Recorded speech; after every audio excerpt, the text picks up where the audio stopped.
পোনপ্ৰথমতে প্ৰাগৰ সমুখ দৰ্শকক জনাইছোঁ নৱবৰ্ষৰ আন্তৰিক শুভকামনা। মই আজি এক বিশেষ স্থানত উপস্থিত আছোঁ আৰু 1 জানুৱাৰীৰ দিনটোতে দেখুৱাব বিচাৰিছোঁ এয়া যি নাৰ্জী ফুল আৰু বগুনভেলিয়াৰ খেতি। এয়া দেখি নিশ্চয় প্ৰাগৰ দৰ্শকে ভাবিছে এয়া কোনো নাৰ্চাৰী বা কোনো লোকৰ ঘৰ, কিন্তু আজি যি স্থানত আচলতে উপস্থিত আছোঁ সেয়া কোনো লোকৰ ঘৰ বা নাৰ্চাৰী নহয়। মই বৰ্তমান উপস্থিত আছোঁ অভয়াপুৰীত অৱস্থিত ডুমুৰীয়া পিকনাপাৰা প্ৰাথমিক বিদ্যালয়ত।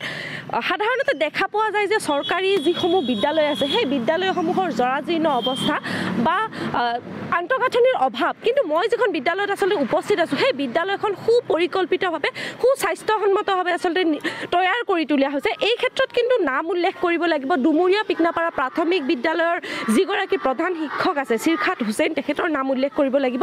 তেখেতৰ যথেষ্টখিনি অৱদান আছে এই ক্ষেত্ৰত। যি এই বিদ্যালয় আছে এই বিদ্যালয়খন আচলতে সুপৰিকল্পিতভাৱে তেওঁ ছাত্ৰ ছাত্ৰীসকলক সাজু কৰাই তুলিছে। ল'ৰা ছোৱালীসকলৰ লগতে শিক্ষক শিক্ষয়িত্ৰীসকল কিন্তু যথেষ্ট ইয়াত তৎপৰ দেখা পোৱা যায়। তেওঁলোক আচলতে ৰাতিপুৱাৰ ভাগত এইদৰে তেওঁলোকৰ যিসমূহ প্ৰাৰ্থনাৰ দৃশ্য এই প্ৰাৰ্থনাৰ দৃশ্যত আছে। মোৰ লগত এই যি বিদ্যালয় আছে এই বিদ্যালয়ৰ প্ৰধান শিক্ষকগৰাকী আছে, ইয়াৰ শিক্ষয়িত্ৰীসকল আছে। দেখা পোৱা যায় যে প্ৰাথমিক বিদ্যালয়সমূহ বা চৰকাৰী বিদ্যালয়সমূহ সাধাৰণতে কিন্তু ইমান সুপৰিকল্পিত নহয়। আমি বিভিন্ন সময়ত আচলতে বাতৰি পৰিৱেশন কৰিবলগীয়া হয়, বিভিন্ন সময়ত আচলতে আমি উল্লেখ কৰিবলগীয়া হয় এই যি বিদ্যালয়সমূহ আছে এই বিদ্যালয়সমূহৰ জৰাজীৰ্ণতাৰ কথা।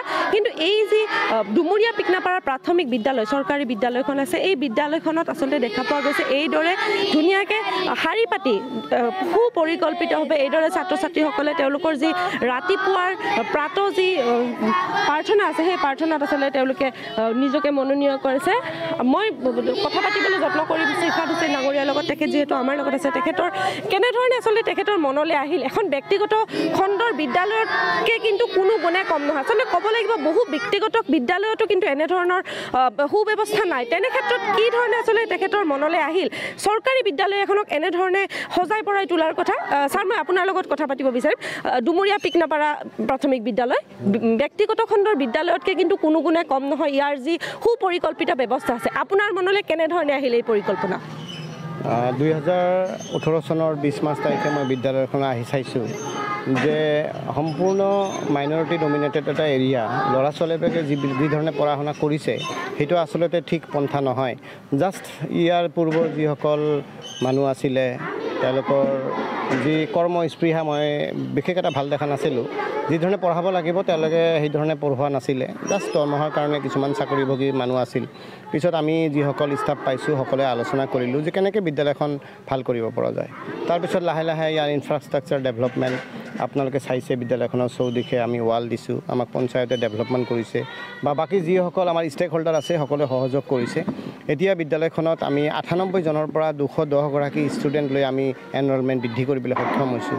আৰু ইয়াৰ সুবাদতে সকল প্ৰাৰ্থনাটা ভাৰত ভাগ্য বিধাতা পঞ্জাব সিন্ধু গুজৰাট মাৰাঠা যাৱন উৎকল বংগ বিন্দ হিমাচল যমুনা গংগা উচ্চল জলধি তরঙ্গ তব শুভ নামে জাগে তব শুভ आशीष मागे गाहे तब जय गाथा जन गण मंगलदायक जय है भारत भाग्य विधाता जय है जय है जय है जय जय जय जय है।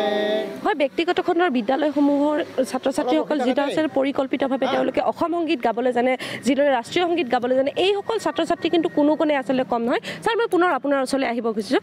ব্যক্তিগত খণ্ডৰ বিদ্যালয়সমূহত সাধাৰণতে দেখা পোৱা যায় ছাত্ৰ ছাত্ৰীসকলৰ যিদৰে ইউনিফৰ্মৰ ব্যৱস্থা কৰা হয় শিক্ষক শিক্ষয়িত্ৰীসকলৰো থাকে, কিন্তু চৰকাৰী খণ্ডৰ বিদ্যালয়সমূহত সাধাৰণতে তেনেকুৱা কোনো ব্যৱস্থা নাই। মই কিন্তু দেখিবলৈ পাইছোঁ যি ডুমুৰীয়া পিকনাপাৰা প্ৰাথমিক বিদ্যালয় আছে, মই মোৰ ভিডিঅ' জাৰ্নেলিষ্টক দেখুৱাবলৈ অনুৰোধ জনাইছোঁ। ইয়াৰে আচলতে শিক্ষক শিক্ষয়িত্ৰীসকলক আপোনালোক সুপৰিকল্পিতভাৱে আচলতে এক ইউনিফৰ্মত আহে, এই কথা আচলতে কেনেলৈ মনলৈ আহিছিল?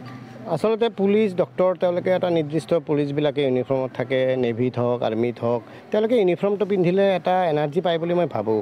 ডক্টৰসকলে এপ্ৰন পিন্ধে। আমাৰ টিচাৰসকলৰ যদিও ইউনিফৰ্ম নাই, আমি ইউনিফৰ্ম এটাৰ ব্যৱস্থা কৰিছোঁ। আমি অকেশ্যনেলি পিন্ধোঁ, সদায় নিপিন্ধোঁ। আচলতে ইউনিফৰ্মটো পিন্ধিলে এটা এক্সট্ৰা এনাৰ্জি পোৱা বুলি মই ভাবোঁ। আৰু যেতিয়া আমি কেইটা বজাত আহোঁ, কেইটাত যাওঁ, ল'ৰা ছোৱালীবিলাকে আমাৰ কাৰণে ৰৈ থাকে, আমি সময়ত বিদ্যালয়লৈ আহোঁ। ইউনিফৰ্মটোৱে আমাক অনুপ্ৰেৰণা যোগায় আকৌ আৰু ভাল কাম কৰাৰ কাৰণে। আৰু চৰকাৰী বেচৰকাৰী বুলি কথা নাই, মানুহে যদি মনেৰে কিবা এটা কৰিব বিচাৰে চবতে কৰিব পাৰে। আৰু আমি চৰকাৰী শিক্ষক বুলি যে আমি প্ৰাইভেটতকৈ পিছ পৰি থাকিম সেইটো কথা নহয়। ইয়াৰ স্থানীয় যিসকল লোক আমাক সহযোগ কৰিছে, আমাৰ ডিপাৰ্টমেণ্টে সহযোগ কৰিছে। আৰু বিশেষকৈ অসমৰ মাননীয় মুখ্যমন্ত্ৰী ডক্টৰ হিমন্ত বিশ্ব শৰ্মা ডাঙৰীয়া মোৰ ৰোল মডেল হয়। তেখেতৰ কামবোৰ মই সদায় ফ'ল' কৰোঁ আৰু তেখেতক ৰোল মডেল হিচাপে লৈ ময়ো যত্ন কৰিছোঁ। স্কুলখনত আমাৰ পৰিসৰ সৰু, তাৰে ভিতৰত যিখিনি আমি পাৰোঁ আমাৰ নেতৃত্ব দি ল'ৰা ছোৱালীক আগবঢ়াই নিয়াৰ যত্ন কৰিছোঁ। অকল বুকিছ নলেজ বুলি নহয়, ল'ৰা ছোৱালীক সকলো ধৰণৰ বিদ্যায়তনিক সহবিদ্যায়তনিক আমি শিক্ষা প্ৰদান কৰাৰ যত্ন কৰিছোঁ। আমি ল'ৰা ছোৱালীৰ কাৰণে নিয়মীয়াকৈ য়োগাৰ ব্যৱস্থা কৰিছোঁ, খেল ধেমালি কৰোঁ। আৰু আমি এটা বুকলেছ ক্লাছৰুম বনাবলৈ গৈ আছোঁ। আপোনালোকে ডিজিটেল ক্লাছৰুম এটা হয়তো দেখিলে, মই আকৌ দেখুৱাই দিম আপোনালোকক। আমি আচলতে বিচাৰিছোঁ যে বুকলেছ কনচেপ্টটো এনেকুৱা যে ইয়াৰ কাৰণে বৰ বিশেষ এটা আমাৰ সামগ্ৰীৰ প্ৰয়োজন নাই। আমাক এটা প্ৰজেক্টৰ বা ভাল মনিটৰ বা আজিকালি স্মাৰ্ট টিভি হ'লেও হৈ যায়। যিখিনি কিতাপ আছে কিতাপখিনি যদি আমি ডিজিটেলাইজ কৰোঁ, ডিজিটেল ফৰ্মত চৰকাৰে যদি সহায় কৰে, আৰু ল'ৰা ছোৱালীক কিতাপৰ পঢ়াটো সেই দিনটো অকণমান সলনি হ'বৰ হ'ল। এতিয়া ল'ৰা ছোৱালীয়ে মোবাইল চাই ভাল পায়, গতিকে মোবাইলৰ যিটো বেয়া দিশ সেইটো যদি আমি ভাল দিশলৈ কনভাৰ্ট কৰিব পাৰোঁ, তেতিয়াহ'লে মই ভাবোঁ এনেকুৱা সৰু সৰু ডিজিটেল ক্লাছৰুমবোৰে আমাৰ যথেষ্ট সহায় কৰিব। আৰু বুকলেছ কথা হ'ল যে ল'ৰা ছোৱালী কোনো ধৰণৰ কিতাপ নানিব, কিতাপ ননাকৈ তেওঁলোকে স্কুলত আহিব। আমি তেওঁলোকক টিভিত কেতিয়াবা নাচ গানৰ মাজেৰে বিভিন্ন বস্তু তেওঁলোকক দেখুৱাবলৈ যত্ন কৰিম। মেইনলি কিতাপৰ যিখিনি কম্পিটেঞ্চি থাকে, অৰ্হতা ভিত্তিক যিখিনি পাঠদান হ'ব লাগে, আমি বিভিন্ন খেল ধেমালিৰ মাজে তেওঁলোকক দিবলৈ যত্ন কৰিম। আৰু এনেকৈ তেওঁলোকে স্কুলখন আৰু ভাল পাব, আহিব। ছাৰ, জানিব বিচাৰিছোঁ যিহেতু আজি 1 জানুৱাৰী, আপোনালোকৰ বিদ্যালয়খন খুবেই ধুনীয়া। ইয়ালৈ যদিহে কোনোবা লোক আহে আচলতে চালে চকুৰোৱা এক দৃশ্য। আজিৰ দিনটোত আপুনি ল'ৰা ছোৱালীসকলৰ বাবে এইধৰণে বেলুনেৰে বা এইধৰণে সজাই পৰাই তুলিছে, আপুনি ছাত্ৰ ছাত্ৰীসকলৰ মাজত গছপুলি বিতৰণ কৰিছে, ইয়াৰ উদ্দেশ্য কি? চাওক, নতুন বছৰ বুলি সকলোৱে পিকনিক খাইছে। ডাঙৰ ডাঙৰ মেট্ৰপলিটন চিটিবিলাকত মাক বাপেকে তেওঁলোকক ডাঙৰ ডাঙৰ ৰেষ্টুৰেণ্টত নিছে, খুৱাইছে, ৰং ৰহইচৰ মাজত তেওঁলোকে ফূৰ্তি কৰাইছে। কিন্তু দুখীয়া ল'ৰা ছোৱালী, মেক্সিমাম নিবনুৱা ঘৰত তেওঁলোকৰ আৰ্থিক অৱস্থা খুবেই বেয়া।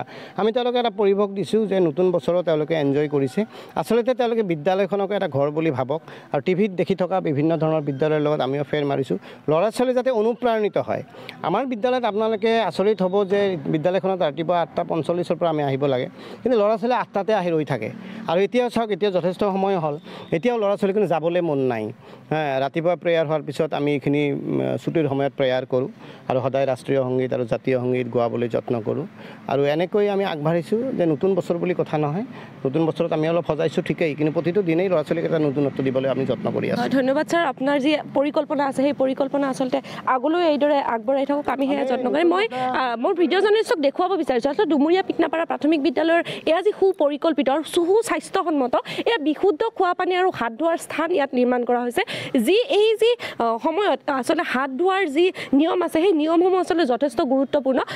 প্ৰাথমিক পৰ্যায়তে ছাত্ৰ ছাত্ৰীসকলক প্ৰাথমিক পৰ্যায়তে আচলতে এইদৰে শিকোৱা হৈছে ইয়াত কি ধৰণে হাত ধুব লাগে। ইয়াত ধুনীয়াকৈ আচলতে ফলক তেওঁলোকে আঁৰি দিছে, প্ৰতিটো ষ্টেপ আচলতে প্ৰতিটো 1 2 3 4 5 6 7 কি ধৰণে আচলতে হাত ধুব লাগে সেই নিয়ম আচলতে ইয়াত আঁৰি দিয়া হৈছে। এই বিদ্যালয়খন আচলতে সঁচা কৰিয়ে এক সুপৰিকল্পিতভাৱে নিৰ্মাণ কৰা হৈছে বুলি ক'ব লাগিব। মই প্ৰথম জানুৱাৰীতে প্ৰথম দিনটোত আচলতে প্ৰাগৰ দৰ্শকক দেখুৱাব বিচাৰিছোঁ ভাল খবৰ, ভাল দৃশ্য দেখুৱাব বিচাৰিছোঁ। আচলতে সাধাৰণতে দেখা পোৱা যায় যে এই যি বিদ্যালয়সমূহ আছে, চৰকাৰী বিদ্যালয়সমূহ কিন্তু যথেষ্ট পিছ পৰি থকা বুলি উল্লেখ কৰা হয়। যথেষ্ট সময়ত চৰকাৰী বিদ্যালয়ৰ দুৰৱস্থাৰ কথা আচলতে দুৰৱস্থাৰ বাতৰি আমি পৰিৱেশন কৰিবলগীয়া হয়। কিন্তু আজি প্ৰাগৰ দৰ্শকক দেখুৱাব বিচাৰিছোঁ ব্যক্তিগত খণ্ডৰ বিদ্যালয়তকৈ কিন্তু কোনো গুণে কম নহয় এই ডুমুৰীয়া প্ৰাথমিক বিদ্যালয়খন। ডুমুৰীয়া পিকনাপাৰা প্ৰাথমিক বিদ্যালয় অভয়াপুৰীৰ 2 নং ৰাজ্যিক ঘাইপথৰ নিচেই গাতে লাগি থকা এইখন ডুমুৰীয়া পিকনাপাৰা প্ৰাথমিক বিদ্যালয়। আৰু এইদৰে আচলতে দৃশ্য শ্ৰাব্য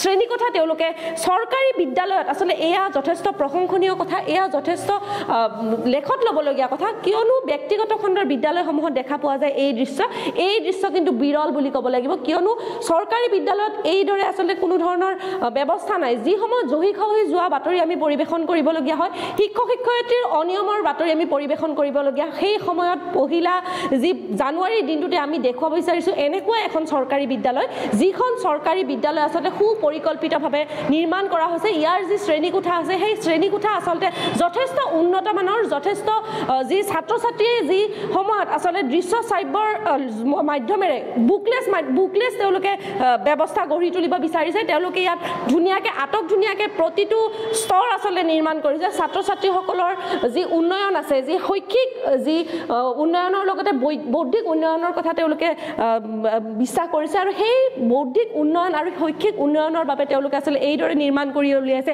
দৃশ্য শ্ৰাব্য ক্লাছৰুম। আৰু এয়া আচলতে দৃশ্য দেখুৱাইছোঁ অভয়াপুৰী ডুমুৰীয়া পিকনাপাৰা প্ৰাথমিক বিদ্যালয়ৰ। এইদৰে ছাত্ৰ ছাত্ৰীসকল আচলতে তেওঁলোকৰ যি নিয়মানুৱৰ্তিতা, তেওঁলোকৰ যি নিয়ম আচলতে সেয়া তেওঁলোকে প্ৰতিদিনে এইদৰে কৰি আহিছে। আৰু পহিলা জানুৱাৰীৰ দিনটোতে শিক্ষকসকলে আচলতে প্ৰয়াস কৰিছে এওঁলোকক কিছু এক বিশেষ তেওঁলোকক দিবৰ বাবে, সেইবাবে আচলতে ধুনীয়াকৈ সজাই তোলা হৈছে, বেলুনেৰে সজাই তোলা হৈছে, আৰু ছাত্ৰ ছাত্ৰীসকলক একোডালকৈ নিম পুলি তেওঁলোকে উপহাৰ দিছে। আৰু পৰিৱেশৰ লগত আচলতে ছাত্ৰ ছাত্ৰীসকলক পৰিচয় কৰাই দিয়া বা পৰিৱেশ সংৰক্ষণৰ ক্ষেত্ৰত ছাত্ৰ ছাত্ৰীসকলক পৰিচয় কৰাই দিয়া এয়া সুন্দৰ নিদৰ্শন বুলি ক'ব লাগিব। আৰু উল্লেখ কৰিব লাগিব ডুমুৰীয়া পিকনাপাৰা প্ৰাথমিক বিদ্যালয় সঁচাকৈয়ে আজিৰ দিনটোত এক উল্লেখনীয় বিদ্যালয় বুলি উল্লেখ কৰিব লাগিব, যি সময়ত ব্যক্তিগত খণ্ডৰ বিদ্যালয়সমূহতকৈও ওপৰত বা ব্যক্তিগত খণ্ডৰ বিদ্যালয়সমূহক ফেৰ মাৰিব পৰাকৈ আচলতে চৰকাৰী বিদ্যালয়সমূহ যে আগবাঢ়ি আহিছে তাৰ এক সুন্দৰ নিদৰ্শন।